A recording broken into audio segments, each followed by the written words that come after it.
Hello everybody, how are you all doing? I hope you're having a good week so far. So today is Wednesday, 11th of November 2015. Obviously just paying respects to our veterans, for everybody who fought First and Second World Wars. If you were anywhere, wherever you are in the world, I hope you took time out to remember the brave men and women, and for what they did to allow people like us to carry on living. Okay, that's just wanted to get that one out there.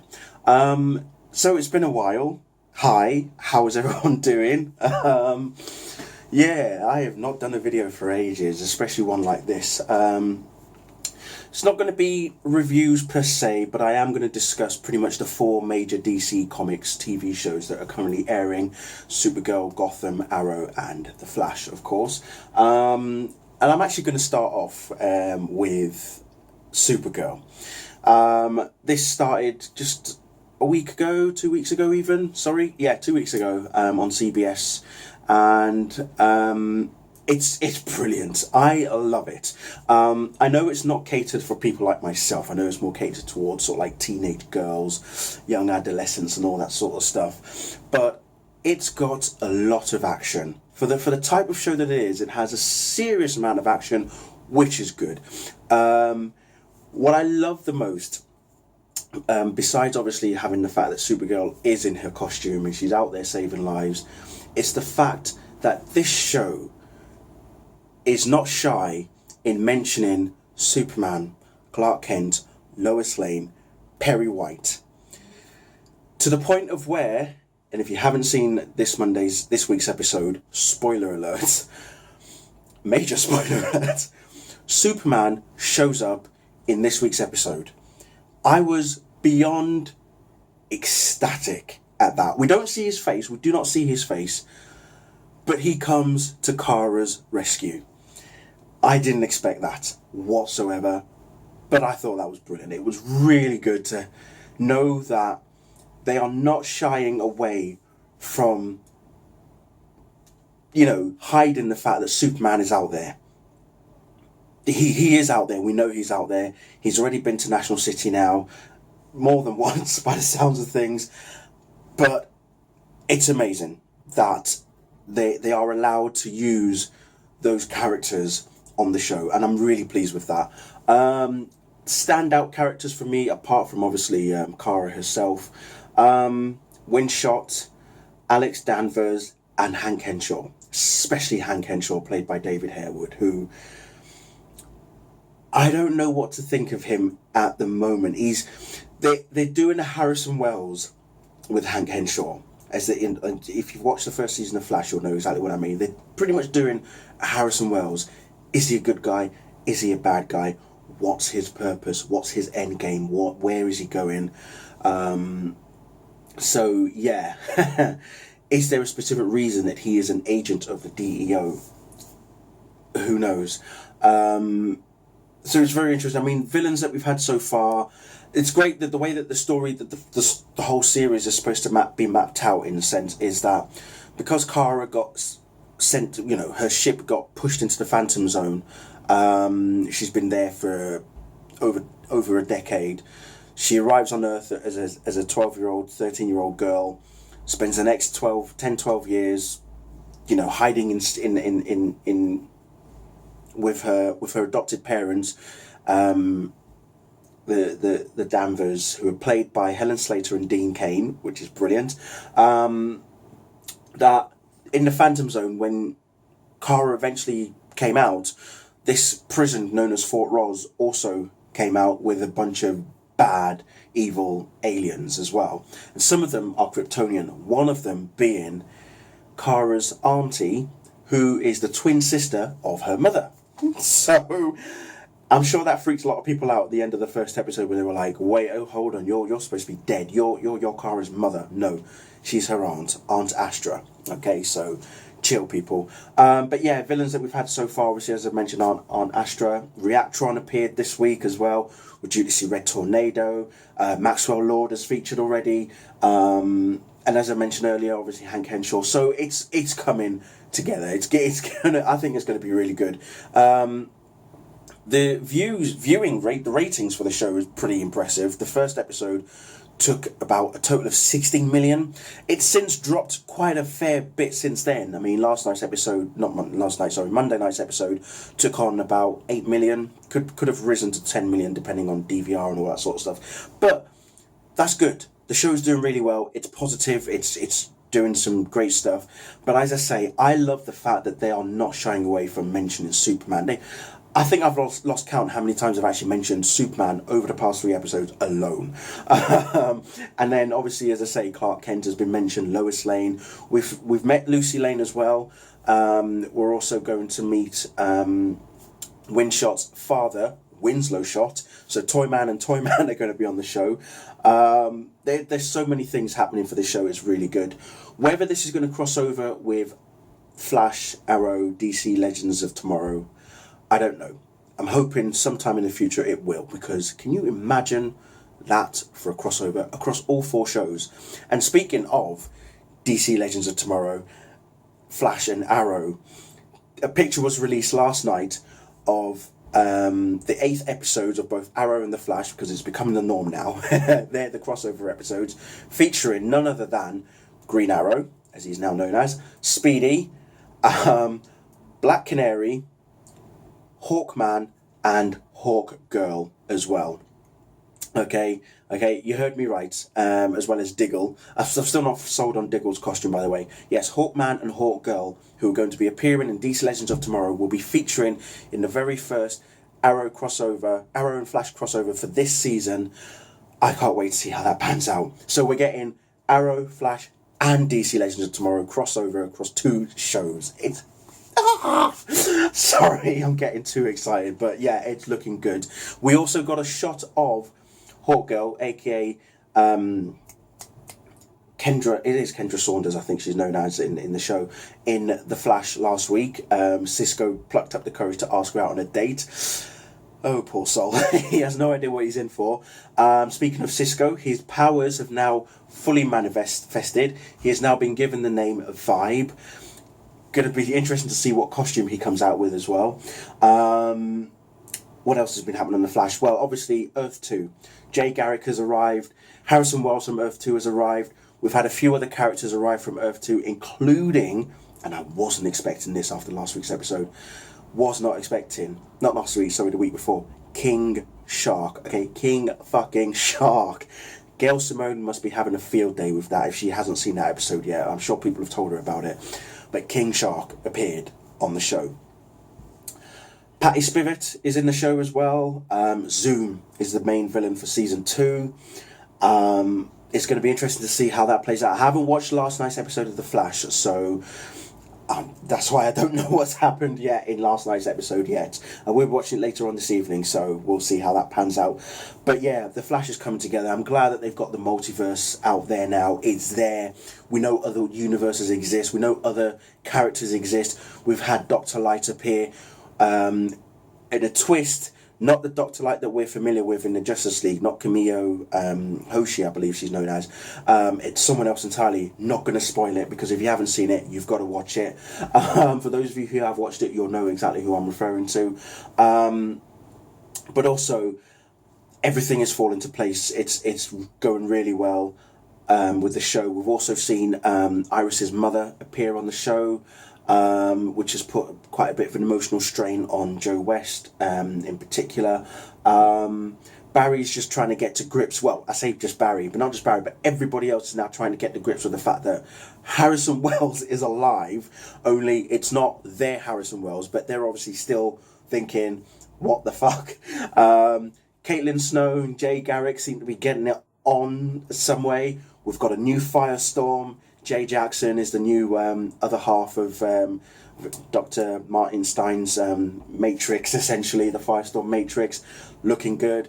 He's going to be appearing, obviously, in DC Legends of Tomorrow, so Firestorm will be present, as we already knew that anyway. Moving on to Arrow. In case you didn't already know, because it's pretty much already been noticed or said previously, because especially if you watched the trailer for DC Legends of Tomorrow a few months back, Sarah Lance is back alive and well. But it wasn't just the fact that they took her to Nanda Parbat was enough to bring her back. No, no, no, no, no. Her soul had not been returned to her body. Her body was there, her mind was corrupt, but her soul needed to be brought back. And there's no one better to bring a soul back from the underworld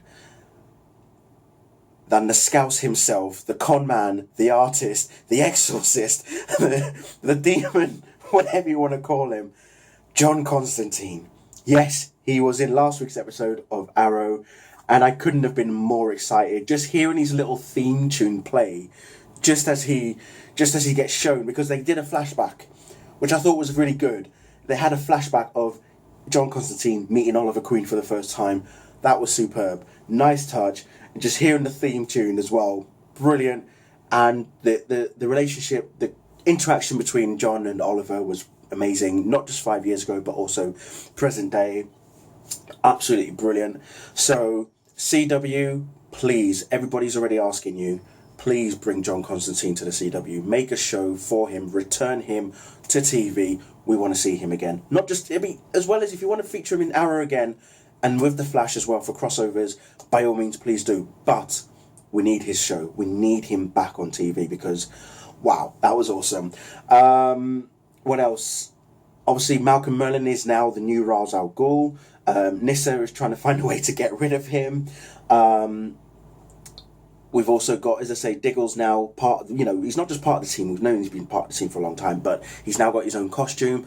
I'm not too keen on the costume. He looks like a black Magneto in some respects. We've got Curtis Holt, who isn't necessarily Mr. Terrific himself, because Mr. Terrific is actually Michael Holt in the comics.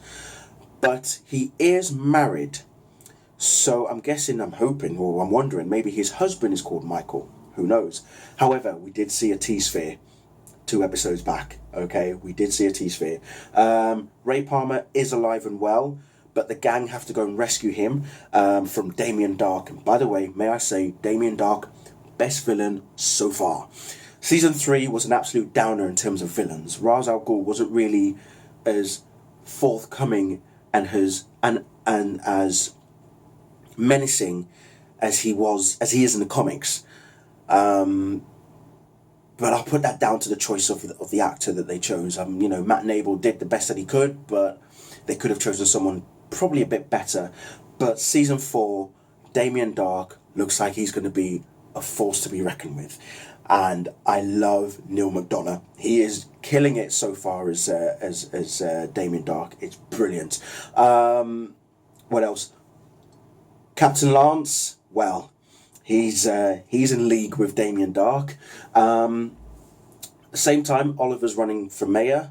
As I've already mentioned, Sarah Lance is back. Laurel was the reason Sarah's back, because she wanted her back after learning that Thea had been sent to Nanda Parbat as well. So that was the reason why she decided to get Sarah back as well. All sorts of things happening on the show. Hive and Felicity learning about Ray as well. What does this mean for Felicity in terms of the company? Now that Ray's alive, does the company go back to him? They've now got a new... Team Arrow now have a new layer as well, which looks so much better. And speaking of layers, Team Arrow have one. The Flash have one, obviously, at Star Labs. And now Team Supergirl have one, or Team Kara as well, might as well call them. They have one in the same building as where they work. So that's quite interesting. So all these shows, they all have their own layers, don't they? It's quite crazy. But yeah, so that's Arrow for you. They've got their new layer now. So let's hope that one doesn't get destroyed or compromised even. Gotham. Now, I know some of you have had your reservations about Gotham, especially the first season. If you're not watching the second season, I'll tell you right now, you're missing out. Because season 2 is pretty much all about the villains. It's why it's been called Rise of the Villains. And they are not joking. We are seeing this new character by the name of Theo Galavan and his sister, both causing complete havoc behind the scenes. And at the same time, Theo Galavan is running for mayor. Well, he is now elected mayor anyway. At the same time, he's broken out a number of inmates from Arkham. One of them being Barbara King, who is terrorizing the Gotham Police Force, GCPD, to the point of where, and by the way, I do miss this character. I can't believe they got rid of him. Jerome himself, with a few other guys, stormed the GCPD, dressed as police officers, killed just about everybody there, including Captain Essen. This new captain, Nathaniel Barnes, played greatly by Michael Chilkis, has arrived. He's pretty much got a firm grip on things. They've now got a tactical team. They're pretty much they're not taking prisoners, essentially, so to speak. But Nathaniel Barnes is pretty much is ruling with an iron fist for the GCPD. Jim Gordon's still got his demons to fight, especially with Barbara. Edward Nygma. Now, I didn't like him in the first season, but so far in season 2, wow, we are starting to see the coming of the Riddler. Sorry, the reason I said the Joker because I missed Jerome so much. I was hoping he was going to be the Joker, but they had to kill him off, didn't they? Shocking. But yeah, the coming of the Riddler with Nygma. He did something really bad in the other week, not last week's episode, the week before, and then it's pretty much gone on from there. His two personalities have now become one. It's just scary, is all I can say. Penguin, he's out for justice now. He's out for revenge against Theo Galavan for what he did to his mother. That's going to be interesting as well. Leslie Thompson, Dr. Leslie Thompson, I think the relationship between herself and Jim is going to start to falter, especially after watching this week's episode. It looks like it's going to start to dwindle or come apart at the seams, because it looks like it already has. They're starting to crack, but I think it's going to get to the point of where they're going to say their goodbyes to each other. Whether it's going to end in tragedy or some other means, I don't know. But I'm not expecting it to be really bad, to be fair. But I'm sure that at some point, Leslie's going to turn around and say, "You've still got problems that you need to deal with. I can't fight them with you. You're going to have to go it alone." Excuse me. So yeah, it's all pretty intense in that market. But as I say, the shows are doing so well. I'm loving all of them. I am enjoying them. My girlfriend doesn't like Supergirl. She finds it too corny. She likes Arrow. She likes the Flash to an extent, but she loves Gotham. She loves the darkness, the edgy, the grittiness, all that sort of stuff. She loves it. So I'm just wondering, what am I going to do? She doesn't seem to like Supergirl that much yet. Well, each to their own, If she doesn't like Supergirl, she doesn't like Supergirl. That's fine, She has her reasons, but the fact that she likes Gotham, she does like Batman. I'm still trying to win her towards Superman, but that's not working so far. She's looking forward to Batman v Superman, that's for sure, for next year. So yeah, but as I say, it kind of gives you that.